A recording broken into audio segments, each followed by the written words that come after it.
Hello, good morning. ഇന്ന് അത്ര നല്ല ഗുഡ് മോർണിംഗ് അല്ല. ഞായറാഴ്ച രാവിലെ ഞാൻ എണീറ്റിട്ടുണ്ട് ഒരു 9 മണിയായപ്പോൾ.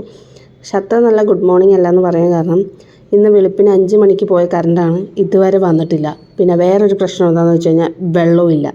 കറണ്ട് വന്നാലേ മോട്ടർ അടിക്കാൻ പറ്റുള്ളൂ. അപ്പോൾ രാവിലെ തന്നെ എൻ്റെ മോന്ത അത്ര നല്ല രസത്തിലല്ല. പിന്നെ എന്തായാലും ഇന്നലെ രാത്രി തുണിയെല്ലാം നനച്ച് വാഷിംഗ് മെഷീനിൽ കിടക്കുകയാണ്. അതൊന്ന് വിരിച്ചിടണം. ഇന്നലെ രാത്രി നനച്ചുകൊണ്ട് അത് നനച്ച് കിട്ടി. അതല്ലെങ്കിൽ അതും അങ്ങനെ കിടന്നേനെ. എന്തായാലും ഇനി എപ്പോൾ കറണ്ട് വരുമെന്ന് അറിയില്ല. ഇവിടെ ഇപ്പോഴത്തെ ഒരു മെയിൻ പ്രോബ്ലമാണ് ഇടയ്ക്കിടയ്ക്ക് കറണ്ട് പോവുക എന്നുള്ളത്. ചൂടാണെങ്കിൽ സഹിക്കാനും വയ്യ. ചിലപ്പോൾ 200 രൂപ ഫ്രീ ആയിട്ട് കിട്ടണതിൻ്റെ ഒരു ഇതായിരിക്കാം. 200 രൂപയല്ലല്ലോ, 200 യൂണിറ്റോ, എനിക്കറിയത്തില്ല. എന്തായാലും വളരെ കഷ്ടമാണ് ഇപ്പോഴത്തെ അവസ്ഥ.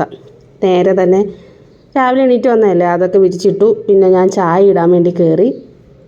എനിക്കറിയത്തില്ല ഇന്നിപ്പോൾ ഞാൻ എന്തെങ്കിലും ഉണ്ടാക്കുമോ അതോ പുറത്തുനിന്നായിരിക്കുമോ കഴിക്കുക എന്നത്. കാരണം ചൂടുള്ള സമയത്ത് ഈ അടുക്കളയിൽ നിന്ന് കുക്ക് ചെയ്യുക എന്ന് പറയുന്നത് തന്നെ വലിയ കഷ്ടമാണ്. അപ്പോൾ കറണ്ടും കൂടി ഇല്ലെങ്കിൽ പിന്നെ പറയേ വേണ്ട.